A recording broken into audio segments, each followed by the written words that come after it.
Hi everyone, just before we get into this episode of Type 1 I just wanted to say, first of all, thank you so much for pressing play.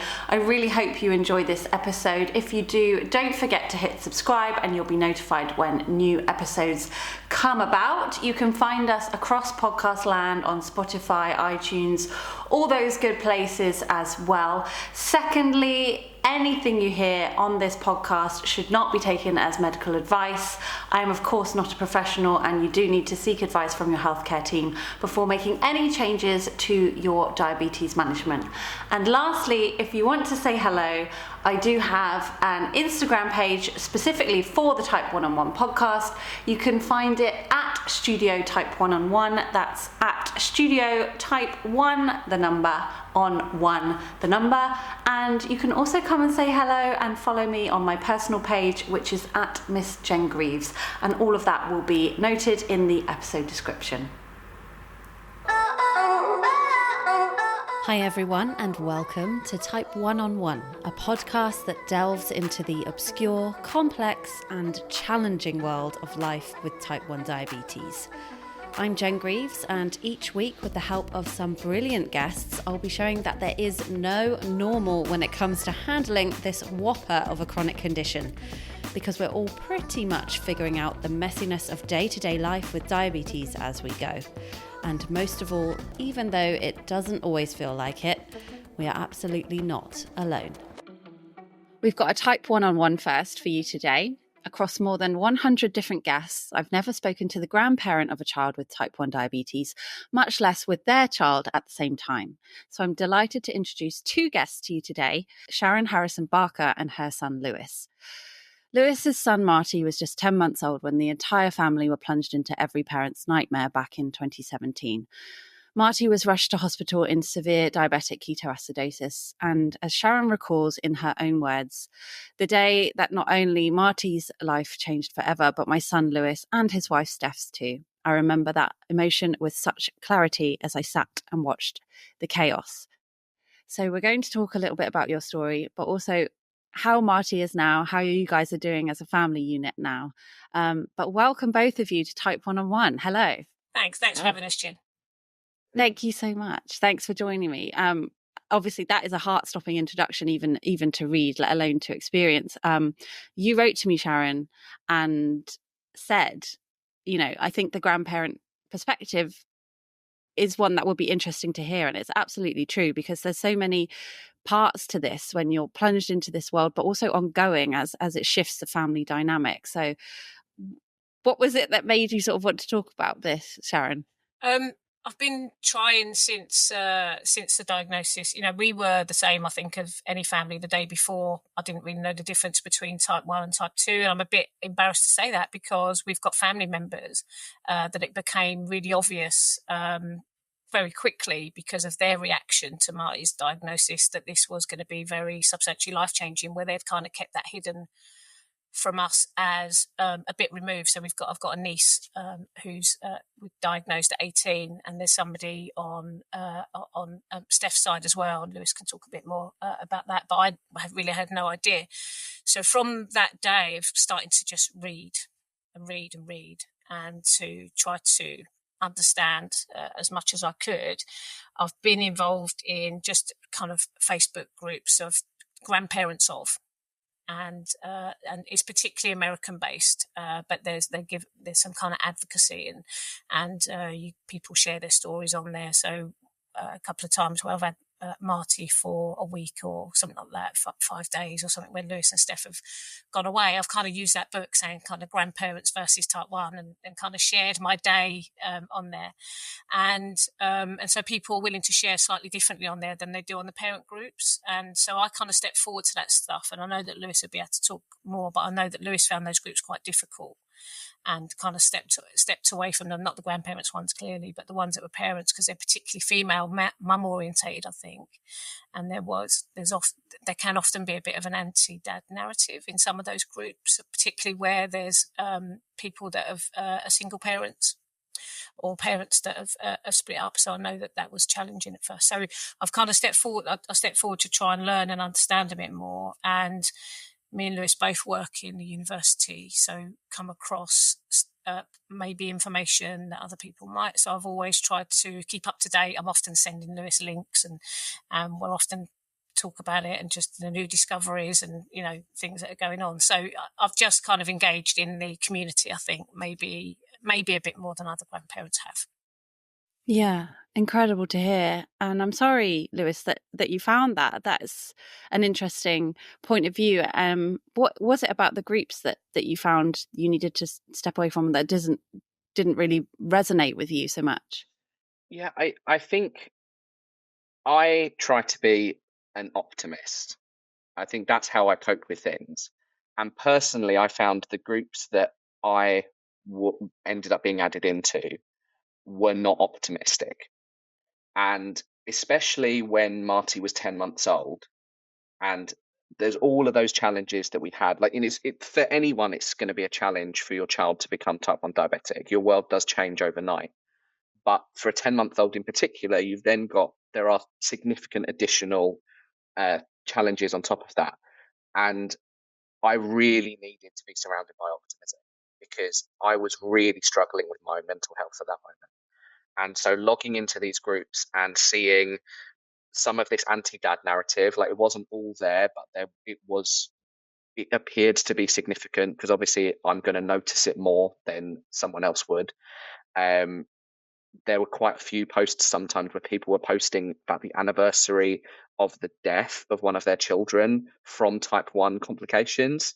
And I get it, you know, these people want to remember the legacy of their children and they need to express that somehow to people who are going to understand it. But when I've got a 10-month-old that I don't know what his future is going to be like, the last thing that I want to be thinking about is the possibility of him dying early. So I really didn't need that. And there were also just other little bits. Like, I picked up a cookbook one day. I really love cooking, and I got a cookbook that first Christmas or birthday or something.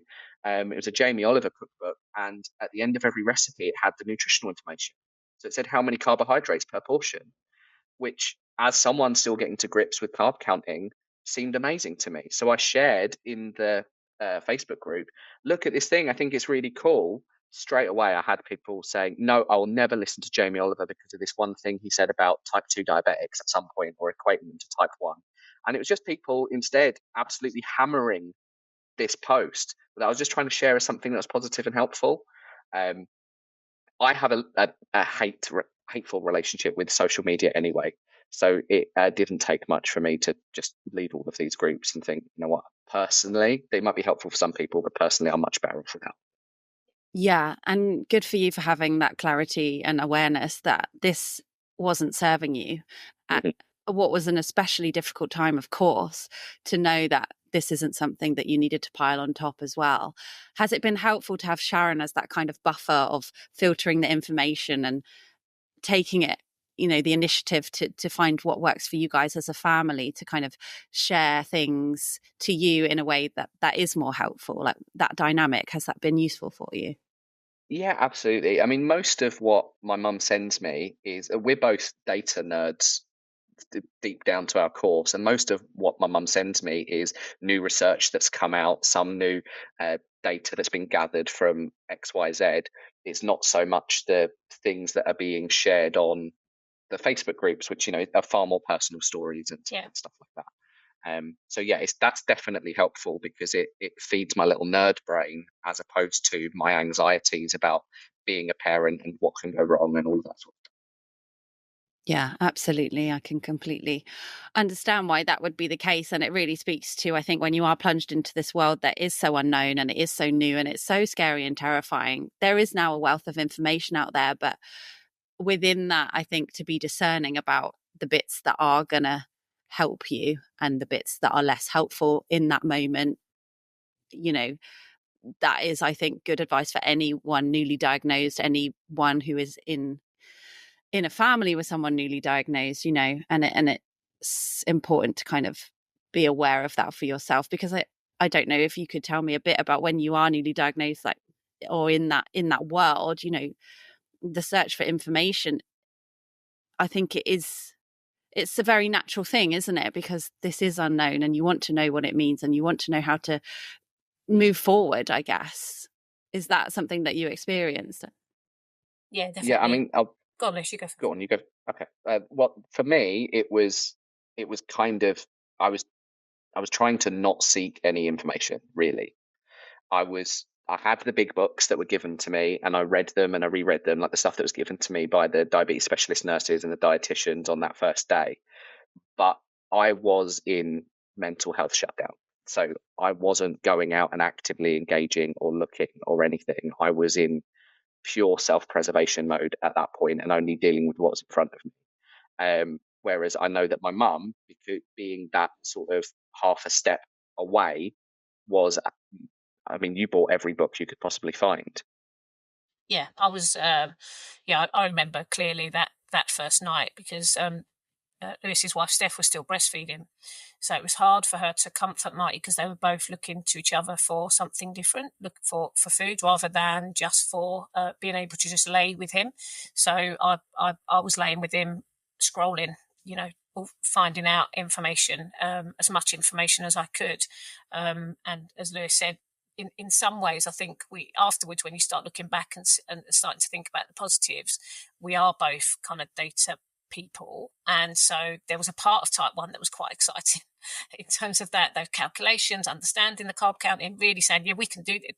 I'll talk for myself, I don't think I ever thought of a moment I can't do this bit of it. I thought I can do this bit of it. The technology, the the set changes, the calculations, all of that was something that was really going to lean into and try to be a support, because I absolutely recognise that if I didn't do that, Lewis and Steph's world was going to be much smaller, because you can't. If Lewis was sickly when he was a child, I could have just knocked next door and said, "Could you just watch him for that? I've got to go and do something." That it's obvious very quickly that just wasn't going to be possible.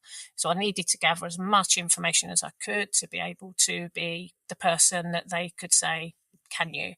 And that's kind of how it's continued. But that was all based on that early data gathering and information gathering. So I was just trying to soak everything up, and also trying to almost seek out people in my personal group, people at work and other places where they might have mentioned type 1 before, and that's good. So just by chance at that point, my EA in my job, her son had type 1, and he was an adult son, and we talked about it a lot, and he'd had some very severe complications and has had a kidney transplant subsequent, and pancreas transplant actually subsequent to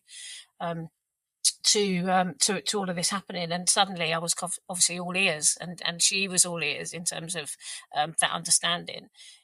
We were also thrown into it in a big deal in work, because say we both work at the same university, and Marty was diagnosed in the nursery of the university.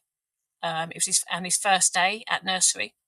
Wow. And so it was kind of shared as a community in a positive way, as far as I was concerned, in a positive way. So the whole university community kind of wrapped their arms around us to some degree, and has continued to do that. So me and Lewis do this type of talk quite regularly, fairly regularly, in terms of parents that are carers, and that type of advocacy work. So so there was lots of, and we do, just by chance, the university does some type 1 research on neuropathy. So there was other avenues for us to kind of get our nerdiness out, but also to try to be in a practical way. Yeah, just this week, 2 days ago, I was stood in front of a class of dietitians talking to them about what it's like to be a parent of a type 1 diabetic, and the things that, particularly as a child, the things that we have to deal with, and that they have to teach us as dietitians. And that you're going to be having that conversation at the worst moment of that person's life. And the week before, I was having a talk with a bunch of pharmacy students, talking to them about what it's like to medicate a child with type 1 diabetes. So fortunately, being part of a university does, like my mum said, allow us that ability to go and nerd out, but also do it in a way that is beneficial to other people. By this point, I've spoken to 70 or 80 pharmacy students alone about what it is like with a child with type 1 diabetes, which is knowledge and experience that hopefully they're going to be taking into their professional lives and their practice. So yeah, it's been a good opportunity to be able to do that for sure. Just on that, and this is something I'm interested in for Marty as he gets older. He's 8 now, so happy to talk about kind of how he's doing and talk more about the diagnosis. But Lewis has also got Marty involved in talking to those students from quite a young age, maybe 5 or 6. He was probably starting to talk to them, and there's something in me that's just kind of. And in the end, he will have to make the choices about how much he talks about it. At the moment, we obviously talk about his numbers and we deal with his with the insulin and carb counting. But there's going to come a time where he might say, "I don't want anyone to know." So we've been quite open about it, but we're going to have to really start to listen to his wish about whether he wants people at his scouts to know, whether he wants people, And I was listening to the latest podcast yesterday, Jen. There was something in there about the first interactions with medical team and how that makes you feel. And I know there was a kind of shared good experience. Going back to that diagnosis, this is for me personally. Again, I don't think I've ever said this particularly to Lewis, but I found that, so for example, Marty's first hypo post-diagnosis, they over-treated him quite badly. And because of his size, because he was 10 months and they'd given him too much. And I remember Lewis being quite, you can't do that, you can't do that. And then me thinking, okay, we're going to have to do this. Since then, once I've had to take him to hospital twice actually, but once where they were, well, why isn't he stable? Why is he having hypos? Why, and I was like, okay, just leave him on the bed. I feel like I'm in a safe place. I'll look after him. And I think that general awareness in medicine, if you just present to A&E, or because we was away from home, present to A&E is something that I think that I probably wasn't expecting then. You kind of think when you get to a medical care place, they're going to know. But now I absolutely understand that we are the experts to that degree about his care. And that we're having to do that advocacy for him when we present him to medical professionals. Yeah, it's definitely a mixed bag where you go. I mean, we've right now I'm in North Wales. I'm at my father-in-law's house, and we've had a point where we've been up here, and we've had to take Marty to hospital because all of his equipment's failed, and he's ended up with high ketones, and we're worried, and he's not responding very well. So we take him to the local hospital here and terrified that, oh my God, this is like, we know how on it our healthcare team are. Up here, we've got no idea at all. It's not even NHS, it's Welsh NHS, which is a whole different kettle of fish in itself. But it turns out that they have an amazing pediatric diabetes team here that we had no idea about. And we happened to be going into hospital just as they were clocking on to shift. So immediately they were on it. They took him. He was over at a ward. He was being treated amazingly. They knew everything that was going on. They used all the same equipment and pump and everything that we had. And it was great. But yeah, there's been other times when we've taken him to somewhere that's not our usual hospital, but is local. And they just don't know what they're doing. And that's not a judgment on them. If they're not trained to, they're not going to. But yeah, having to have that acceptance, particularly in the early days, that you are now the expert and the advocate for something that you are brand new to, it's a tricky hurdle to go. Yeah. That's a tough shift, isn't it? And you've really illustrated very quickly the sort of breadth and scope and depth of this condition, not only for Marty in the middle of it, but yourselves, the dynamic as a family, and then those interactions with everyone else in the outside world, including healthcare professionals. It's just such a lot. I do want to get back to where this all began and the diagnosis, but I think first of all, for you guys, can I take this opportunity for you to tell me a little bit about Marty as an 8-year-old and the boy that he is, if that's okay? Yeah, I mean, I'll go first because it's so easy. He's just perfect. Now I'll hand to Lewis. Classic grandparents' perspective, that is. Love that. Marty is a pain. He is annoying. He is hyperactive. He is hard to keep focused, but he's 8. Of course he is. He's all of those things. He loves being the reason people laugh. He likes to be an entertainer. He's smart and really into tech. He's a great young man, and I really look forward to seeing who he continues to develop into. It makes me emotional thinking now where he is compared to where he was when I was holding him when he was 10 months old. Yeah. And I mean, the future that I thought we were going to have 7.5 years in the future is not the reality of what we have now, and I'm very grateful for that. Yeah, I think that's absolutely right. And from my point of view, we've tried to be very open. So, for example, we would always bolus in public and, do all those things. We were lucky, and I'll let Eunice go on to describe the tech after we've done the diagnosis bit. But all of that is very open, never hidden. He's now doing that himself with some support on the carb counting, but he's pretty he uses pump independently. And so I hope that sets him in good stead. He's been, we've taken him to rugby, does sport, he was ice skating last week. So all the things, I don't think there's anything that's held him back on yet. Clearly some challenges in school, and I'm sure we'll come on to some of that. Starting school was an interesting period. But generally, and we've also tried to get him a bit involved in Type 1 community. So he goes to the activity camps in the summer, and he went independently this year, which he really enjoyed, Lewis, didn't he? Yeah. It's onwards and upwards and further into the future. And I'm really heartened to hear how you guys kind of tackling this as a family with this open communication and normalizing his reality for everyone around. And also, you're passing this on, as you said, you're helping the pharmacists of tomorrow and the dietitians of tomorrow. And it's incredible to hear. Let's take it back then to that period of diagnosis. So it was 2017, I believe. And you've got a new, a relatively newborn baby, and you're getting to grips with that, Lewis. So can you talk to me a little bit about what family life looked like up until the point that Marty started to display symptoms, which I understand happened very suddenly? Yeah, I mean, well, the thing is we don't know how suddenly they were really. When you've got someone that young, they can't communicate with you. So I had just had a really bad cold, been really ill for a couple of weeks. And so we had just assumed that he'd caught that cold. So he was drinking a lot of water all of a sudden because we thought his throat was sore, and he was making, more sore throaty noises than he would normally, which we now know is because he was really dehydrated. But we thought it was the cold. We thought he was teething, and that's why he was grumpy. We thought he was going through a sleep change. We thought the reason that he looked like he'd lost weight was because he'd had a growth spurt. Babies get fat and then they get skinny as they grow, and they get fat and they get skinny. So we thought we were in that stage. We had no idea any of this was going on. So yeah, like we had what every couple with a 10-month-old had, we thought.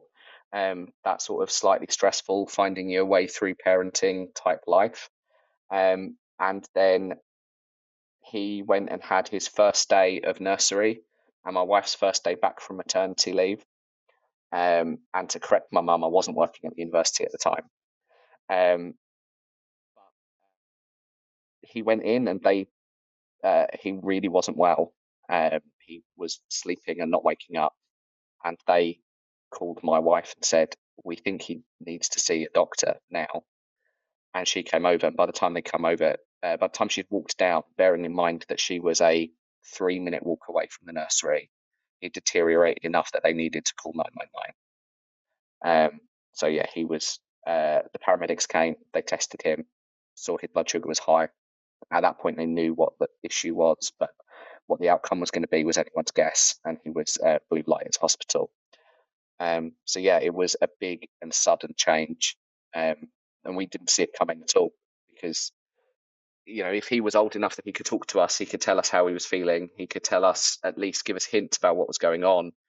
But it was so young that we were just justifying everything. I can't be. Diabetes wasn't even something in the back of our head, even though we knew that those were the symptoms, because he's 10 months old. It can't possibly be that. It's got to be. It's Occam's razor, right? The simplest solution is the correct one. But yeah, it turns out that once you keep justifying everything under that, it's you end up with a much more difficult. You end up much further away from the truth.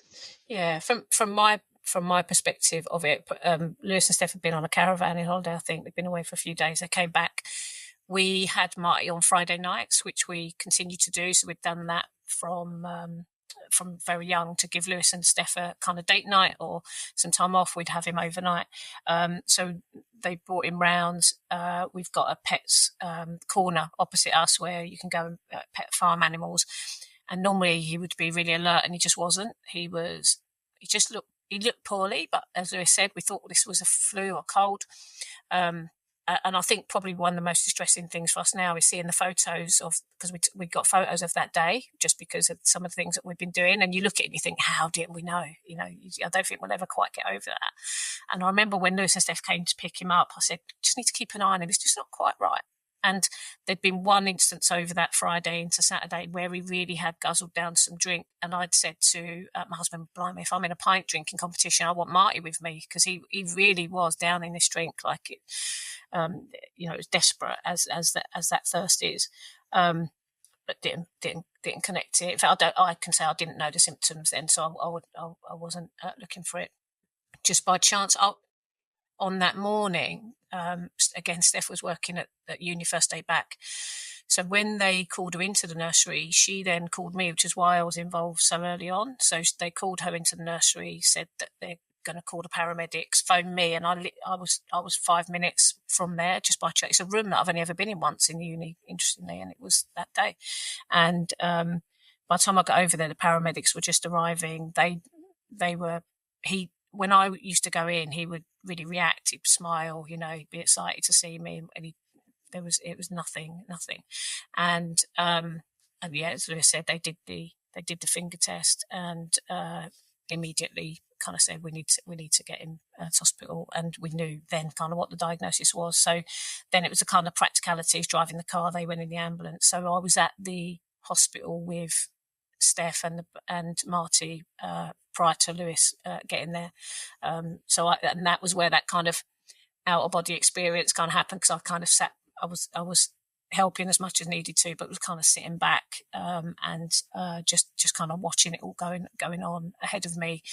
And there were some things that day that really weren't good. So for example, they had to drill into his shin bone without any anaesthetic twice. So that was, and again, I was standing back a bit, and Lewis and Steph were up at the bed with him. So there was just some things that you just don't ever need to see, that probably led to, I think, some of the mental health challenges. I think actually, and we've talked about it a little bit, I think we probably all had a bit of PTSD from that experience, but that was literally a time where I sat back and said, I'm watching my son's life change, I'm watching my daughter-in-law's life change. Had a bit of experience of that. I had a nephew with cerebral palsy. So my sister, who's 10 years older than me, so I'd have been 12 or 13 when she had a disabled son. And again, the family really coalesced around my nephew John, like really tried to be a support. So I'd done respite care and that type of thing but I'd seen my sister's life change in that moment. And as particularly as John got older, I saw her life change and her children's life change. So I was kind of almost witnessing. So I knew I had to step forward. There was no choice for me in this. There was no point where I thought, well, this is Lewis and Steph's problem. And kind of I was in that evening catastrophizing, like I don't think I've ever said this to you, Lewis, but I was thinking, right, we're going to sell both our houses, we're going to buy a single house, we're all going to live together because we're all going to need to support each other. You kind of go to that place. And that's why, as Lewis said, it's amazing when you go years later and you think, okay, look where we are. We've kind of been able to handle this. So that first day was difficult. And then, but once we got the diagnosis and they managed to get the lines in, clearly it just kind of got better and better from that period. I don't think we've ever had a day as dark as that since then. Lewis, how does it make you feel to hear your mum talking about that day? It's hard because obviously at that point, it's hard to even think about how I was that day, let alone anyone else, because I had completely shut off. I was in survival mode. I was in absolute denial. So even looking back, it's almost like experiencing it again, because I wasn't really experiencing it first time.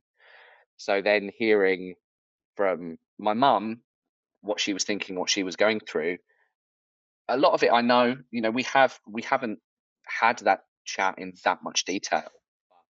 We've had snippets of it, but it's still hard because, it's to know what someone that you really care about is going through is really tough.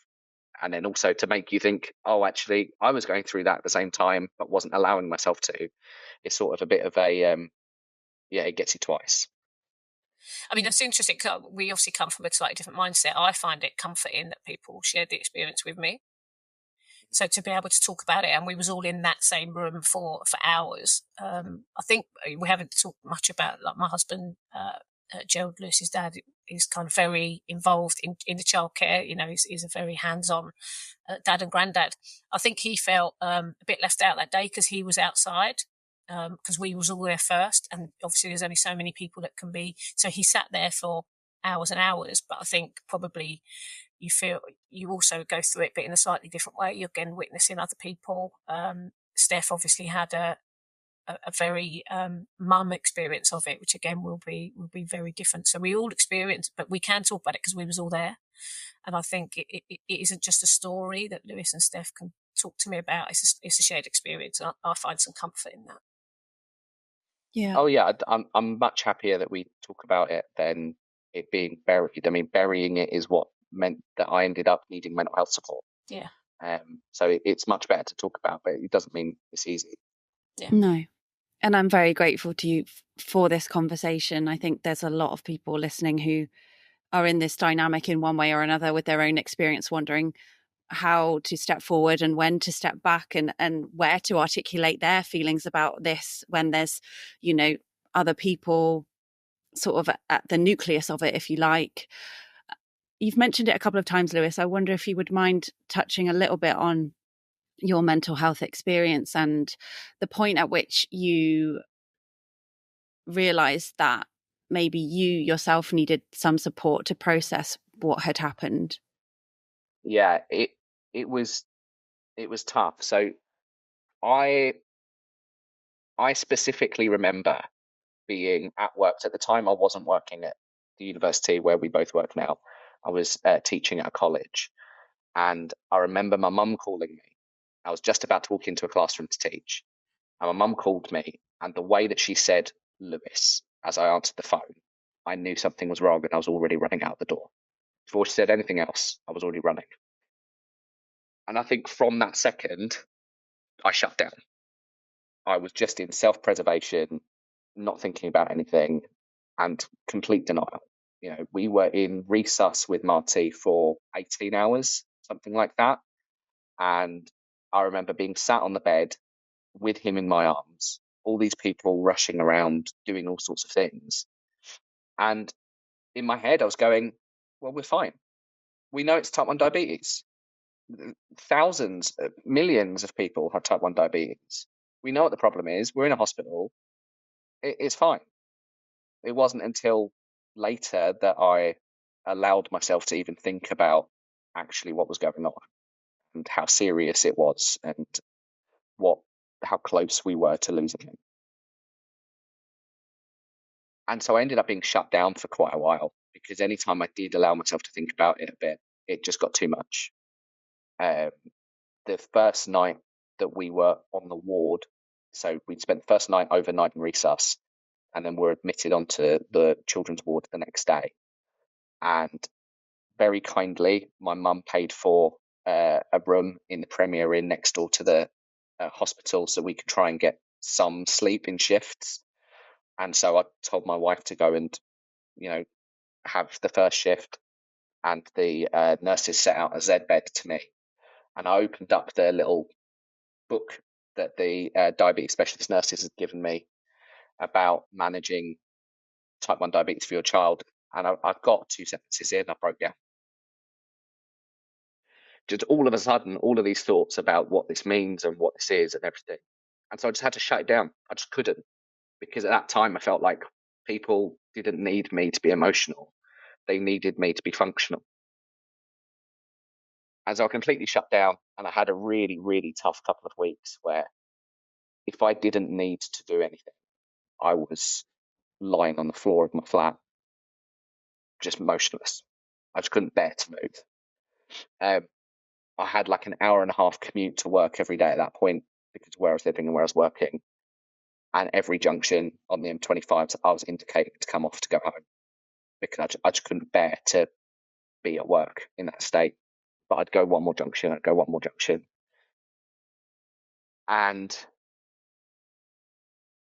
I remember finally getting into work, and I'd walked straight into my manager's office, and I sat there waiting for him to arrive. I must have been there half an hour, just sat in the dark in his office. And he walked in, and I had a breakdown. So I just can't. And even then, I was still trying to justify what I need is time. I need to just be able to sort out the functioning parts of my life rather than sort myself out. It's just because there's a lot going on. So I got myself signed off with stress for 2 weeks to give myself that time. But really, that didn't help. And it wasn't until we seek support again for like the functional parts of our life from a charity called, I think it's called Sure Start, where a volunteer will come to your house and just help you with chores basically in the house so that you can deal with whatever else you've got going on. And the lady who came to talk to us about it, she was sat in our flat having a cup of tea for maybe 20 minutes. And then she just turned to me and said, "You really need help. You're not okay." And until someone else had said that to me, I had absolutely no acceptance of it. And so I'm really, really grateful that she did, because really it wasn't her place to tell me that. This is a stranger coming into our house to see if maybe someone could come and help us with the ironing once a week or, whatever. But if she hadn't said that, I wouldn't have gone to my GP to seek proper mental health support. And I wouldn't have ultimately had the medication that I needed and the cognitive behavioral therapy that I needed to sort it out. And yeah, it was a couple of months, but fortunately only a couple of months, because I'd had that support. I've had the support from my mum and dad to be able to give myself space when I needed. I had the support at work once I admitted that I needed help, and the actual proper mental health support from NHS services that I needed. If I hadn't had all of those when I did, it would have been much longer or worse. And, it's definitely one of those things that's flipped a switch in my head. I'm a strong believer that I'd never experienced depression before. I'd never experienced anxiety before. And I'm a strong believer that once that happens, a switch has flicked and you have it forever. It's just about how you self-manage from then on. And I'm very fortunate that I was given the right techniques. I was given the right support, that I'm in a space where after 6 months to a year, I've been able to completely self-manage and notice my own triggers and notice when I'm having a bad day and what I need to do to deal with it. Because if I hadn't allowed myself to get that support, or allowed myself to listen to people that said I needed that support, who knows what could have happened. I was really not in a good place. Thank you for sharing that. Sharon, what was your experience of that time?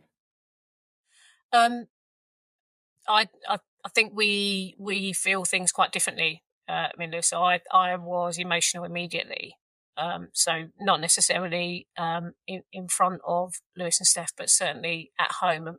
And I'm a talker of problems in that way. So I'm very close to my sisters, and probably one of the main points that I remember kind of breaking down just by chance at weekends. I think I'm right in saying it was Tuesday. It was bank holiday, Easter Monday, and this happened on Tuesday.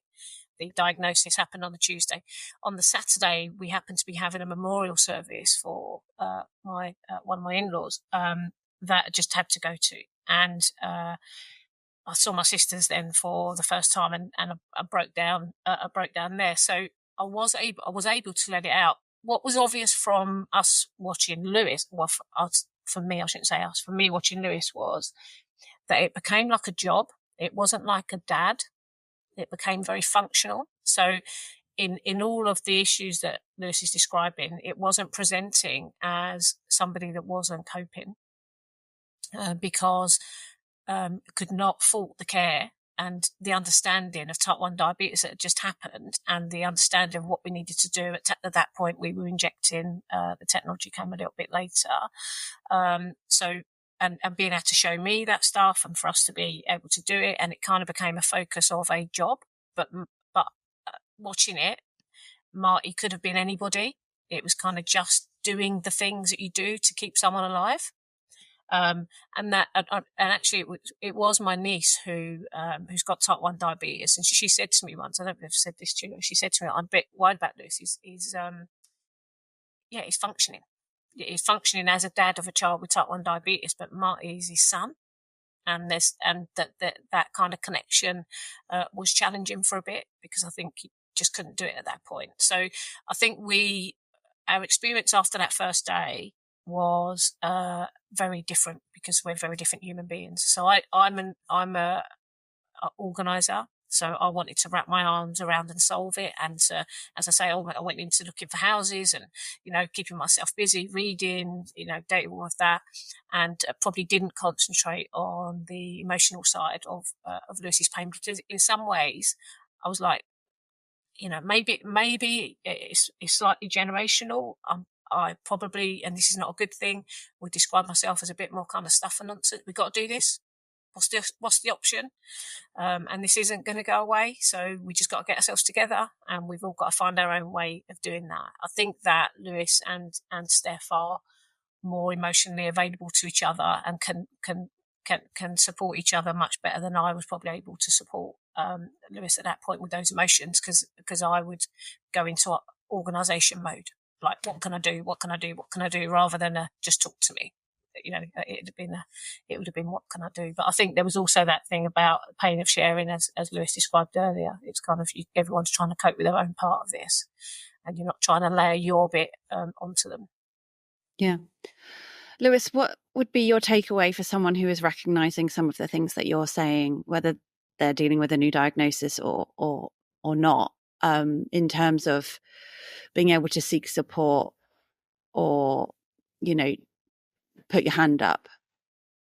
Yeah, I mean, I think you've just got to try and be honest with yourself. Just allow yourself to accept that you're not okay.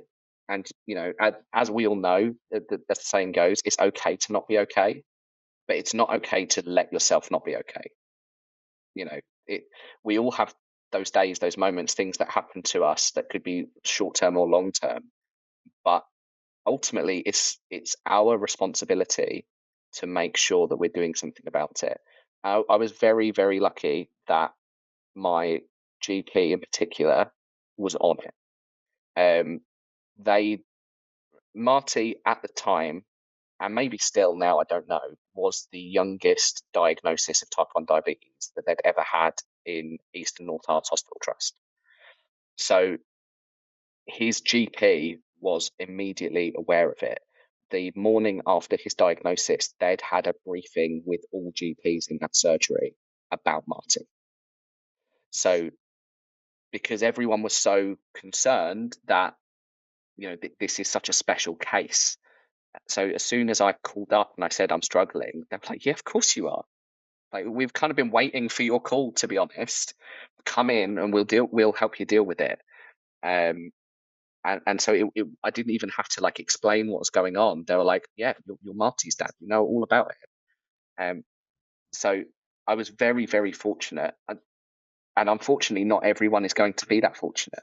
We know that it can be a bit hit and miss with who your GP is and how busy your practice is and all of that sort of stuff.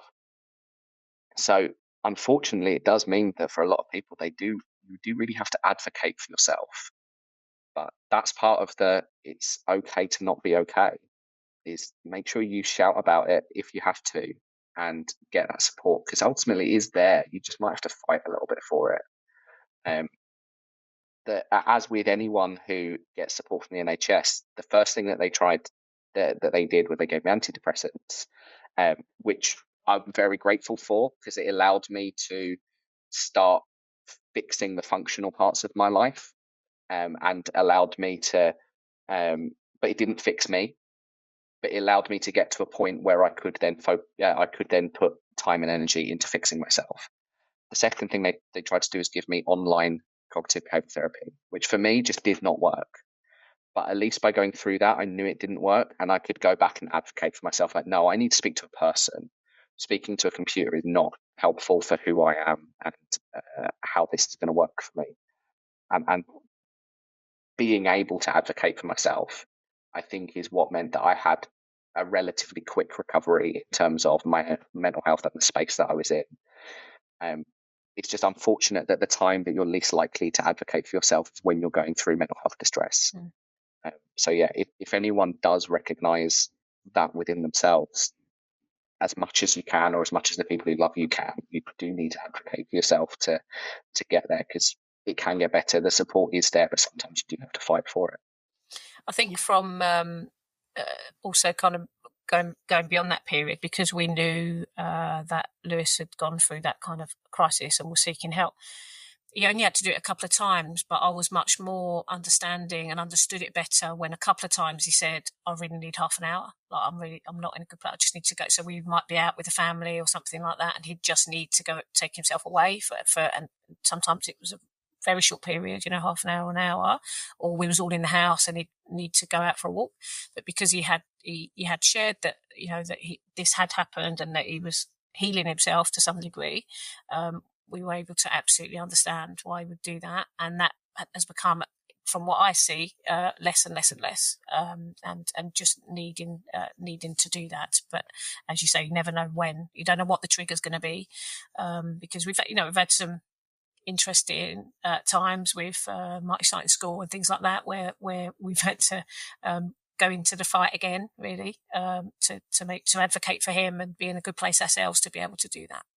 This episode of Type 1 is sponsored by Dexcom. I've been using the Dexcom continuous glucose monitor for years, and it's hard for me to express just how much of a difference it's made to my life as someone living with type 1 diabetes. Their CGM sensors give me the confidence to make informed treatment decisions in the moment, which is great for me as I'm often running around, and with just a quick glance I can see exactly where my glucose level is, where it's been, and where it's headed. So please take a look at Dexcom.com. They have a choice of systems, so you can find the right one for your lifestyle. I'm wondering, from a practical point of view, obviously all of this is going on.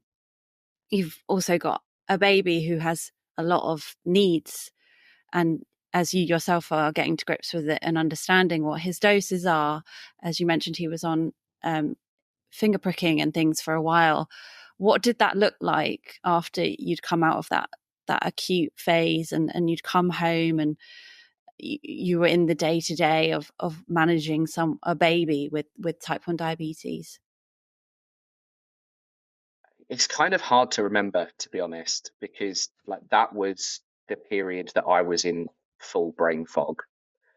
It's that was the time when I'd get home from work and I would be sat in my car for 15 minutes before I went in the house, because I was scared about what was going to greet me on the other side of my front door. It was a lot. I mean, just thinking about things like, we're very fortunate in that, because Marty was so young, the technology that was available at the time was guaranteed to him immediately. It was just a case of waiting for it. So I think we had a pump within 2 weeks. I think we had a CGM within 4 to 6 weeks. We're very fortunate for that we know that there's people all around the country that have to really fight for those things, and the availability of them is definitely getting better, and the pumps and the CGMs are getting better as well. But the thing that I do really, really remember was the difficulties in card counting, and when you get it wrong, the guilt that came with that. That was a real struggle. I mean, again, he's 10 months old. So at that time, as they said, my wife's a midwife and she's an infant feeding specialist. She wasn't at the time, but she is now. And the phrase that I hear a lot is, under one, food is for fun. So at that point, he's eating food, but how much of it is going in him? If you give a 10-month-old, 11-month-old a bowl of spaghetti bolognese, some of it is going to end up in them, but some of it's on the carpet, in their hair, down the back of their high chair, Given to all the that dog. sort of stuff. So how Pardon me, the dog, fit yeah. to the dog, yeah. Yeah. So how much of that can you actually carb count for? And then on top of that, where he's actually getting his nutrition is from breastfeeding, which is literally impossible to carb count for, because not only do you not know the quantity that he's feeding at any time, but the consistency of breast milk changes with every feed. It's a dynamic thing. So I just remember that being an absolute nightmare. And then when you end up over or under carbing significantly, the guilt that went along with that, because it's your job, it's your responsibility to make sure that he's getting the right amount of insulin. And that hypo or those ketones are your fault because you got it wrong. Mm-hmm. So yeah, I don't really specifically remember too much the things like the finger pricks and stuff. And actually, he was very tolerant. We were very lucky again, because the times that I do remember is I remember wincing, thinking, oh God. Actually, there's one specific moment that I really remember, which must have been a week or two in, and I was having to give him a finger prick test before he ate some food. So he was in his high chair, and I was wincing like he's going to scream when I do this. This isn't going to go well.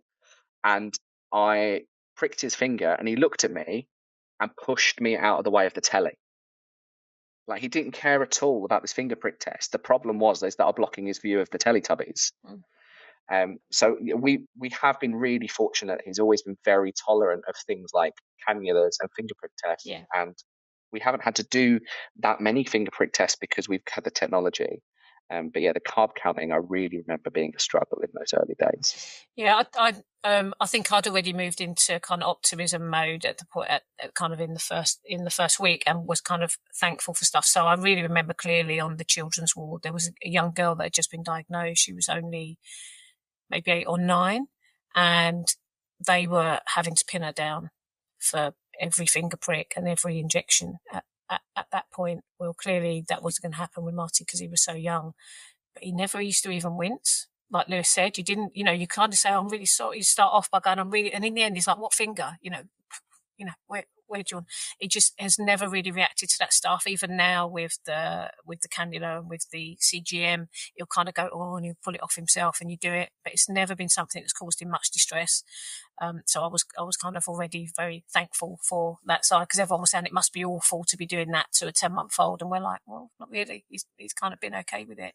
I think the bit after that was most challenging was just general baby childhood illnesses were much more exacerbated. So a couple of times I've done some respite looking after for Lewis and Steph, and twice ended up at hospitals with him just because he was a baby and his body reacted quickly to being under the weather, and you just... Norovirus was fun, wasn't it? Yeah, we had norovirus, and, we've got stories about running. I once had to run into the back of a restaurant and say, just give me, and they gave me some golden syrup. I just needed something at that point. Nothing else was working. So there's a couple of those things. But in general, I have to say, I can remember those things clearly. He's 8. That's 2 memories in 8 years. So I don't want to kind of catastrophize it. I think we've been incredibly lucky with his personality. Which is not something that's generally come from us, but also his tolerance to just healthcare in general. I think he doesn't mind going to hospital. He doesn't mind, all of that stuff doesn't cause him any distress. I think it helps that you and me as well have got a sort of healthy detachment from some things and a bit of gallows humor. Mm-hmm. I think me and my mum both do share an ability to look at things quite objectively sometimes. And I remember a few times both of us being together and talking about it to somebody, and they go, oh, I just don't know how you do it. And us both going, well, the alternative is he dies. Like, let's not beat around the bush about it. If you were in this situation, you'd do it too. Yeah. I think being able to have that sort of healthy, objective detachment does help us as well. And he's got that as well. He did that to a friend. Remember, one of his friends, he went out to play football, and his pump fell out, I think. And he said, oh, I need to go in and just sort this out. And they said, come on, Marty, come and play. And he said, what do you want me to do? Die? And then he came in and got it sorted out and went out again. So it's kind of, he understands that he's just going to have to deal with this, and everyone else around him's got to deal with it. That's it. I think it really takes people aback, doesn't it? And you're like, well, here we are. Yeah. What's the alternative? It's a bit like getting old, isn't it? What's the alternative? Yeah. It's really heartwarming to hear you speak as a family, and these challenges are horrific, but the bond that you guys have and the way that you communicate with each other. It's wonderful to hear. So thank you so much. Thank you. Do you remember the first time Marty sort of articulated something, language around diabetes, or kind of got the impression and understood that he knew what those buttons were for, and or something like that? I remember an action more than words. Lewis might remember the words, but I remember him, you know, and I've seen other children doing it now, and I've seen people post it on social media where they start to play with the pen for the prick and trying to put the tab into the machine. So more of a kind of customization with the equipment more than words. I suppose from very young he'd be saying, "What's the carbs in that?" So we've all, you know, always said you can eat whatever you likes, but just tell us, you know, because if you go to a party, he's along the buffet table and people are giving him the cakes, no problem. Just come and tell us. And so he would say, what's the carbs in that from quite a young age? Or have you carved me or something like that? He would say, wouldn't he? But have you got earlier memories than that? I mean, not really, because he's 10 months, like at that point he wasn't walking, he wasn't talking, so it's always been part of his reality. So I don't really have those moments because we've always made sure, like you said earlier, that it's not hidden, that it's part of him, it's not going away. So it's always just been part of his reality, and so it's just been part of his development. What instead I've got memories and the things that we've noticed is we've now got a daughter, she's 3 years old, and she is not type 1 diabetic, and seeing us or her do things has been interesting. So when she was a baby and we were putting her in the car seat, my wife kept noticing that she was checking behind my daughter to make sure that as she went in the car seat, she's not being squished against her insulin pump. So my daughter doesn't wear an insulin pump, but she's still checking to make sure, because the last time we had a baby, the baby had an insulin pump. Or we tell Marty in the mornings, you know, when it's time for cereal, okay, can you put into your pump 40 grams of carbohydrates, please? And my daughter goes, I'll carb myself too, and boop, boop, boop, boop, presses her belly and says, I've done it. And so it's more seeing those things, because to us, again, it was like someone said, oh, it must be so hard having a 3-year-old who has type 1 diabetes. Well, I've never had a 3-year-old who doesn't have type 1 diabetes. So now that we're having those stages, noticing where things are different for the other reason has been interesting. Yeah. Yeah. We're expecting these challenges that kind of aren't coming yet with our daughter because we're used to the more difficult version. I think Mike's also noticed, you know, we try to, the positives. So the positives that he loves to quote is, he gets to jump past at the theme parks. Brilliant. We took him to Disney, and you know he doesn't understand now why people queue. You know, he says, "Oh, I'll just show a band," and I go. So he's got that, and he's also had no shortage of girlfriends at school, because a kid with jelly babies in their pocket is, you know, is high. That's a high currency in a school playground in primary school. So those sorts of things have meant that he does see the positives in and try to see the kind of light side of it. I used to be able to skip the dinner queue when I was in primary school, and I've never had more friends in my life, to be honest, because I was allowed to take a friend with me to skip the dinner queue with me. Yeah, we had exactly the same thing, to the point where we went to the school and said, just stop doing that, because it's you know, he's getting a bit too big for his boots. Yeah. He always had a thing, because at nursery he was their golden child a bit, because they jumped through the hoops straight away. Obviously, they saved his life. Yeah. There's no two ways about it. They're the reason that Marty's still alive. And immediately they said, what can we do to make sure he comes back? What training do we need? What can we do? They were incredible. But it also meant that quite a few of them had a big soft spot for him, and he got away with murder. And so I remember when we went to meet his reception teacher before he started school, having to say to her, look, just so you know, he thinks he's special. And we all need to teach him that he's no more special than any other kid. So as much as possible, please, I know you think it's nice to be giving him the special treatment to make up for the things that are negative. Let's not do that, because he's getting a bit big for his boots now. We need to take him down a peg or two. Interesting. This is fascinating because I think my mum was that person. She was like, "You're no different from your brothers, so don't you be getting any ideas." And it was at school where they were like, I think this isn't a good example because I think everyone else got sweets in the class and I wasn't given the sweets, which actually I could have had, but different times. And I got this pack of glitter instead, and it was the best thing that ever happened to me, honestly. But then I'd come home and my mum be like, "What?"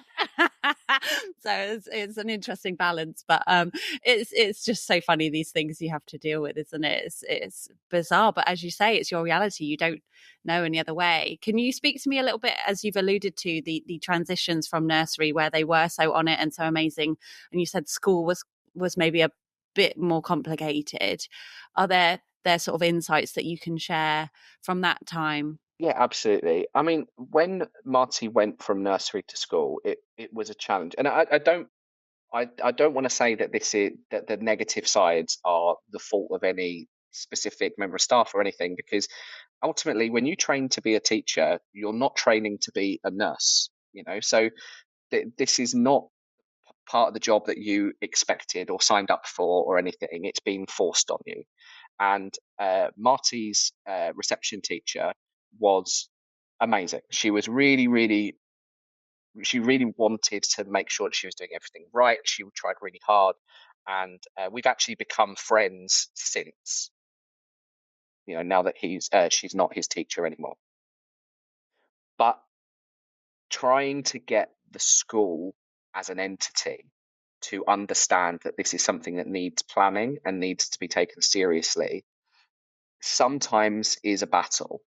So the day that Marty was allocated his school place, I emailed the school same day and said, just to let you know, we found out today that you've got Marty. So this is April. You've got Marty coming in September. He has type 1 diabetes. Now's the time to start thinking about it. Any support we can give you, great. Our nursery have said that they'll come and give you, have a meeting, give you training, insight, show you the logbook that they have, all of that sort of stuff. And ultimately, the school just didn't engage with it. From their perspective, they'd had a kid with type 1 diabetes before, but that kid who had type 1 diabetes was diagnosed age 8 or 9. So he was pretty much self-managing from the start and self-injecting. They didn't realize that the difference between a 4-year-old with type 1 diabetes and a 9-year-old with type 1 diabetes is massive. So they didn't engage with that level of support that we had offered them. And it wasn't really until September that they did. And that meant that, we had to spend 8 weeks in the school supervising them while they got fully trained and used to it and signed off. So that's difficult in itself because I have a full-time job. My wife has a full-time job for the NHS. Balancing all of those things whilst trying to be in a primary school full-time is really difficult. We had issues getting him, and I don't want to talk about it too much because it gets contentious. We had issues getting him into after-school club that took years to resolve. So that was difficult. And then every year you have an element of it again because he moves up a class and has a new teacher. And that teacher has never dealt with type 1 diabetes before. This year he moved up, and not only did he have a new teacher, but he was also starting swimming, like compulsory swimming lessons in school, and had a new TA. So none of his support system were there anymore. And again, we had a letter from the school saying they're starting swimming lessons in September. Just so you know, this is happening. It's compulsory. It's part of the national curriculum. And so I emailed back and said, okay, great. What changes are you making to the care plan that you've discussed with our healthcare team? And they were like, what? So, well, his care plan at the minute specifically says you can't turn his pump off, you can't remove his pump, what to do with his cannula, none of these things. So what's your plan? We hadn't thought about this. Maybe let's have a chat about it in September. Like, no, by September it's too late. Let's meet and have a chat with it now. It's these like constant hurdles, which I don't specifically blame anyone for because it's not their life, it's not their reality. But it gets tiring having to continually advocate and make people understand, like, no, this is important. Ultimately, if you do the wrong thing at swimming lesson, it can cause infection in a cannula site, it can cause hypo, it can cause hyper, it can cause any of these things that you don't want to happen to an 8-year-old. So let's let's all work together to make sure that you aren't the reason that happens to an 8-year-old, please. It's those sorts of things. Everyone's trying their best, but they don't understand necessarily what they need to be doing, and you need to give people a bit of a reality check sometimes, and it feels harsh. But ultimately, these people all work in a school because they want to support kids, and they need to understand that involves putting this work in. I mean, I remember the start really clearly. One, obviously, we were quite anxious about the start. There's no doubt. And I tried to support them. So I spent a couple of days working from the car park. So I was sitting in the car, because the training hadn't been completed. So they were competent at that point, just hadn't been signed off. So we wanted to just make sure. So we kind of did shifts. So I did a couple of days working in the car park, and I know one of the days that Lewis was doing that. And again, this honestly, no blame. This is just life with type 1 diabetes and a child. Marty was given a banana and given the insulin for the weight of the banana, not the carbs of the banana. And they realised immediately they did it, didn't they, Lou? And then rang. Lewis was in the car park, I think, at that point. Rang and said, "Oh my God, what do we do?" And so, he was given lots of stuff. Do you want to just allude a bit more to that, Lewis? Because that was probably yeah. So I was sat in my car, and his teacher came running out, banging on my window, saying, "I've just done this. I don't know what to do." And she was massively distressed. And again, it was a breakdown in communication. The TA had weighed the banana, had given it, had told the information to the teacher, and they just hadn't put two and two together until the insulin had gone in. And so, Marty was fine. Ultimately, he had the time of his life because he was given a packet of Jelly Babies. The kitchen were bringing every cookie they could find in the cupboard and apple juice. And, he had a grand old time munching away in the corner, and ultimately never had a hypo. So he was fine. But obviously it was a near miss, and it was really distressing. I was kind of okay with it. Once I knew he'd eaten enough carbs, I was fine. But for his teacher, she thought that she'd killed an 8-year-old child. And so I remember saying to her, "No, are you okay? He's fine. I need to deal with you now. Are you all right?" And we had to have a meeting with the head teacher because it was a near miss. And they came in with these big folders, they were ready for me to sue. So they came with these big folders ready to be on the defensive, and started immediately, before I said a word, on the defensive for everything. I was no, stop, let's stop this here.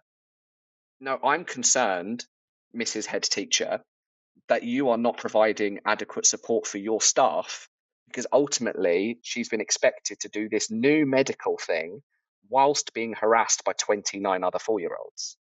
So I'm not interested in any of this stuff. What I want to know is, how are you supporting your staff from now on?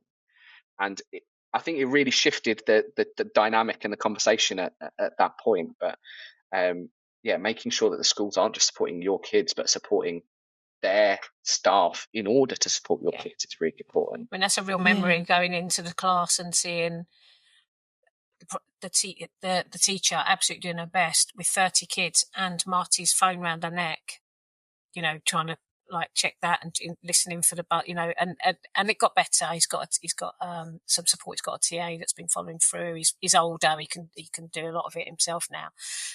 But that transition from nursery to primary is definitely a point of challenge, I think, for anybody that's got children of that age.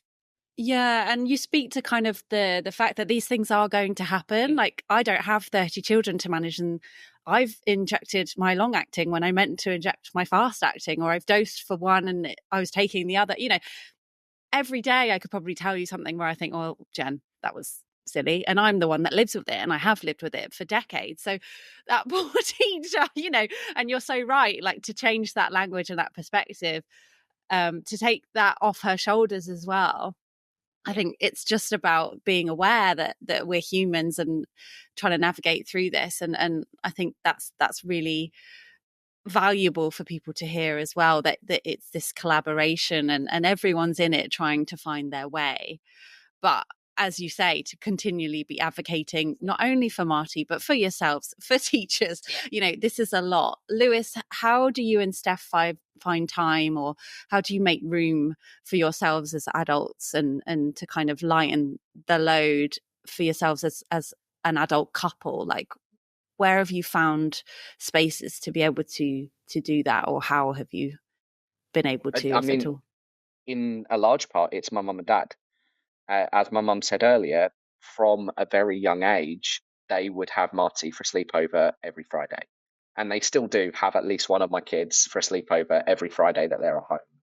And, that has allowed us to either just have, and even better than that, my mum would pick Marty up from nursery on a Thursday to then have him for him to be at home and be there on the Friday. It used to be Thursday sleepovers. I'm getting confused in the timeline of things. Either way, they had him a night a week, and that allowed us the ability to either stop and slow down and be able to check in with each other as a couple, as a husband and wife, rather than as mum and dad, or just to sleep. Turn the Is alarms quite off. nice. Yeah, turn the alarms off. Turn the alarms off, be able to have an unbroken night's sleep, and it's fine. I mean, we're at the point now where everything is a lot easier to manage with Marty because he's bigger, so he's less sensitive to everything. The technology has improved massively in the last 7.5 years. That actually the issue, quote unquote, issue isn't having a kid with type 1 diabetes anymore. It's the fact that I've got a 3-year-old who doesn't sleep. So I'm still not sleeping through the night, but it's usually not because of Marty, but because I'm being kicked in the face by a toddler. But absolutely, mum and dad have been invaluable to being able to do that. We're going away for 2 nights this coming week to be able to have that moment to stop and reconnect. And yeah, as mum's pulling her hair out there, that's because they're going to be at nanny and granddad's.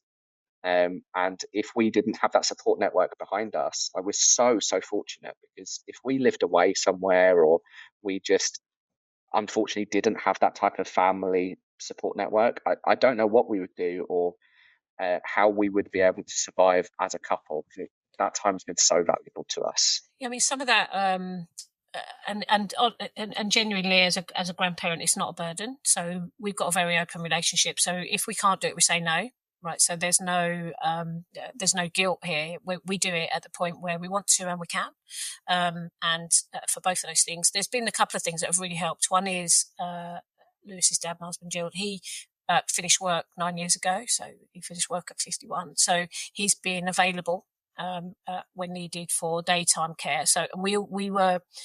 I'm a strong believer in having these conversations when you don't have to have them. So right from before there was even children around, we said, if we can, we'll be prepared to look after the kids for 1 day a week, but no more, because we've got a life as well. So those conversations weren't difficult at the point where the children have come along, and we've been able to make that work for us. And then also, because we're working at the same place, Eve now, for example, is at the university nursery. So to pick her up and drop her off, all of that works very, very easily. And there's half an hour journey between where we live. So those things have worked. There might have been instances, and I was very aware of that at diagnosis and ongoing. As Lewis said, is in North Wales at the moment. Steph's family are from North Wales, and so she hasn't got that support network around her in Hertfordshire and Essex. So absolutely understood that we needed to step forward to provide that. And do you think having that kind of open communication has helped you, Lewis, to articulate Marty's needs to people outside of this nucleus and kind of hand over some of that control as he's got older and more independent? How has that dynamic within your family that's always been there since his diagnosis helped or affected these milestones as you're moving through Marty's life? Yeah, it's hard to say really, because I think personally, I still think of diabetes very functionally. Again, as a data nerd, it's this and this and this, and it's not. I don't think of it like holistically. Like, I think of Marty as a human, and I think of his diabetes as a separate thing. And so I don't know whether it's the way that we have always been able to discuss his diabetes and how to manage it that has meant that I take that through to how I speak to other people about it, or whether it's just because the way that I deal with this sort of thing is by dealing with it as its own sort of separate sort of entity.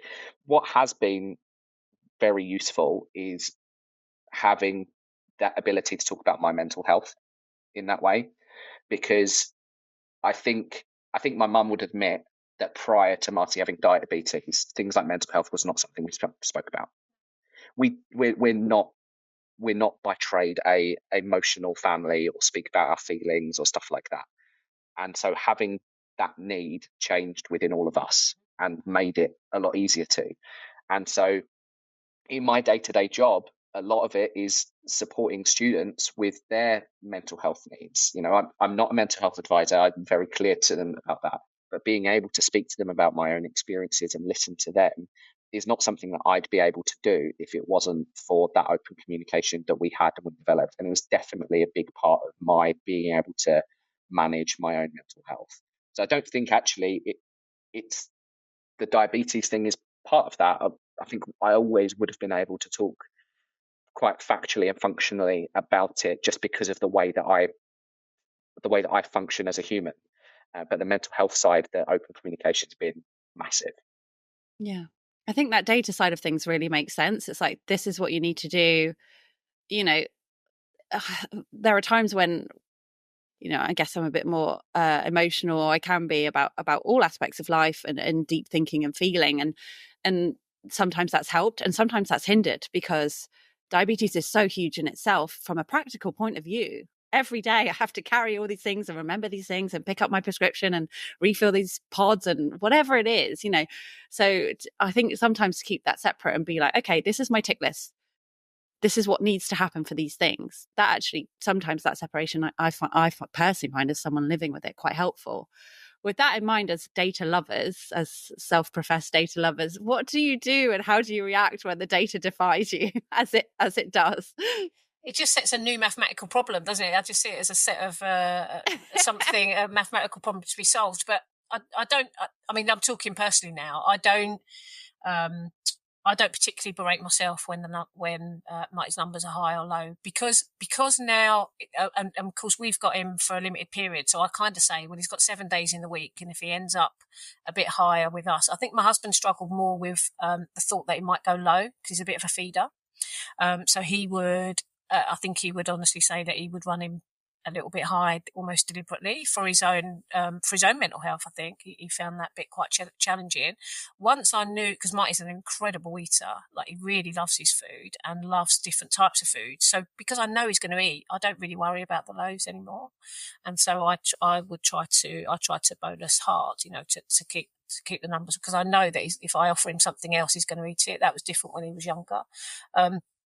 So I think in terms of that, I probably do give myself a bit of a break on that now, because I'm saying for the 24 hours he's with me, that's not going to bring him the health concerns that might come with poor management further down the road, where I think for Lewis and Steph is more relentless. And that's how I would describe it when I'm talking to people about it.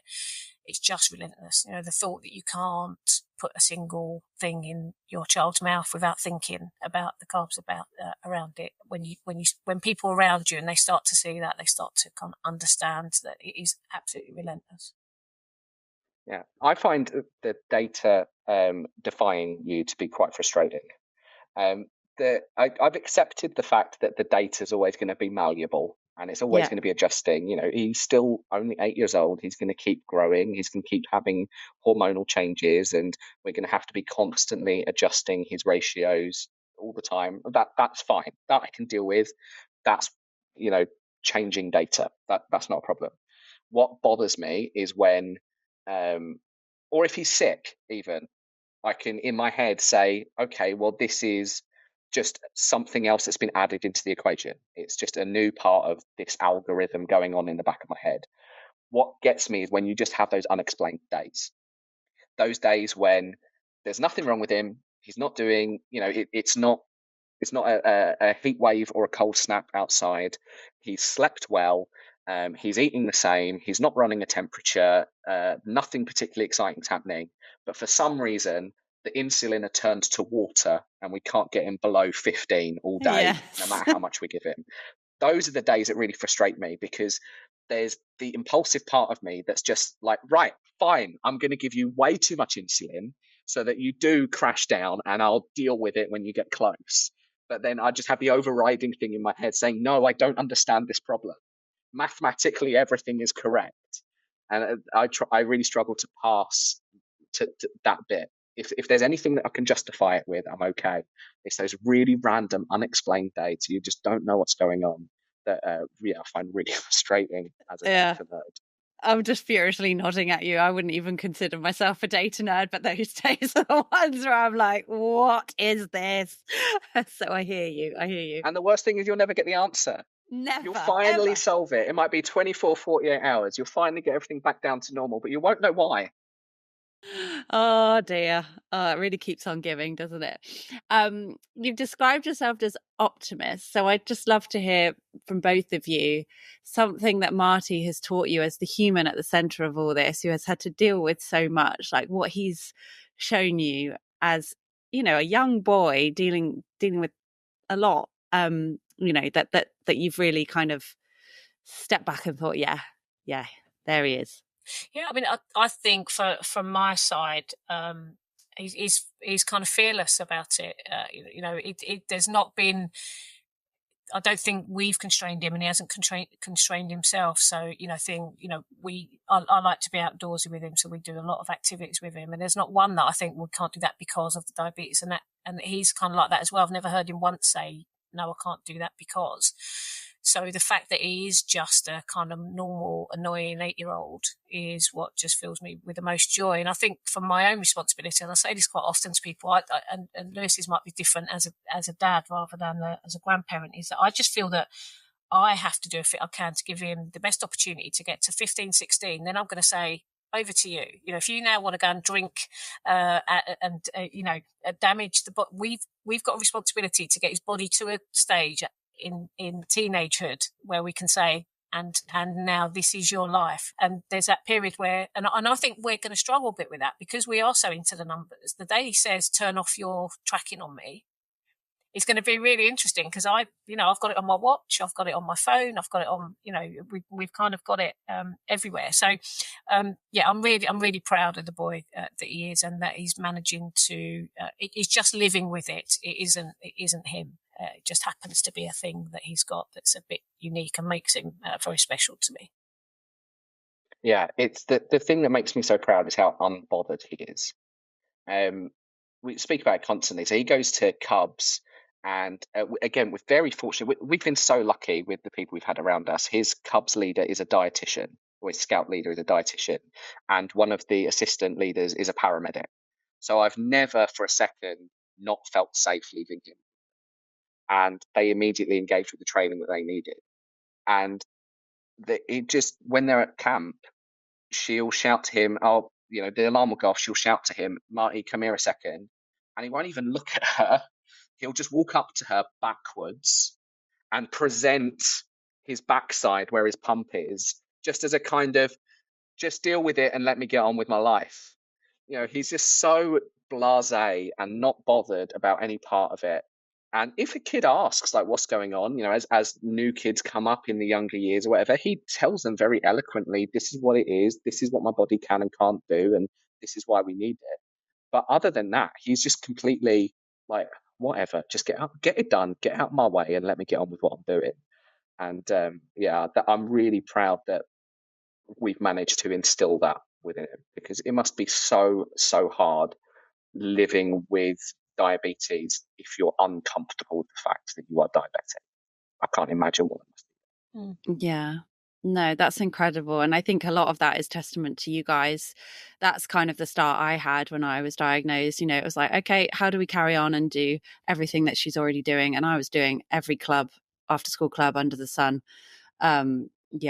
Just interested in far too many things, and it never stopped. And I have carried that through in my life. So I hope that's of some reassurance to you, but I don't think you need it in the sense of, it just sounds like, I'm not pretending by any stretch of the imagination that it's easy for you guys, but to hear how you're handling this and what you're passing on to Marty and what he's showing you is wonderful. So thank you so much for talking to me. This has been such a valuable conversation for me, and I'm sure for listeners too. So yeah, I'm truly grateful for you, Sharon, for reaching out and offering your perspective as well. And I hope it's been an interesting conversation for you guys as well. And thanks, Jen. And the reason that I did do that was that it's very important to me that Marty sees role models of adults that are living well and living alongside their diabetes, and there's all the kind of celebrity advocates and the sporting advocates and that sort of stuff, but also this type of thing where he's going to be able to join in a community, because I think it is important that he has a community outside of his family that he can really let off steam to,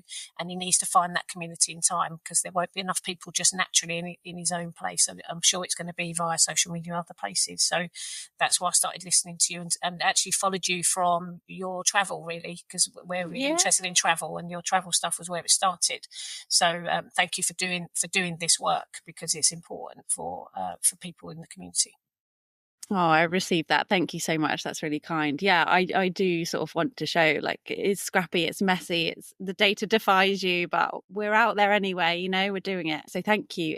Do you guys have anywhere where people can reach out to you if they do want to say hi or have any questions about some of the stuff you've talked about? Yeah, I'm on social media generally as S Harrison-B, and then whatever the handle is. Sometimes posting about type 1, not often. Often it's just family photos and stuff, so I'm not particularly interested in there. I'm more of a kind of voyeur into type 1 sites. But yeah, I'm across social media under S Harrison-B. And I'm on social media at Lou H. Barker, but also Lewis Harrison-Barker is a quite unique name. If you type it into Google, you'll find me somewhere or another. Great. Thank you so much. Thank you for everything you're doing, and the fact that you're passing this on to others is just so wonderful to hear. I think the way we go about our lives and kind of affect change one conversation at a time is often more impactful than we realise. So yeah, thank you so much for this conversation. Oh, you're welcome. Thanks, Jen. I hope you enjoyed this episode of Type 1-on-1. Please remember that nothing you hear on this podcast should be taken as medical advice. I'm definitely not a healthcare professional. If you like what you hear, hit subscribe and do leave a little review on iTunes if you have time. It really helps to spread the word about type 1 diabetes. And thank you so much for listening.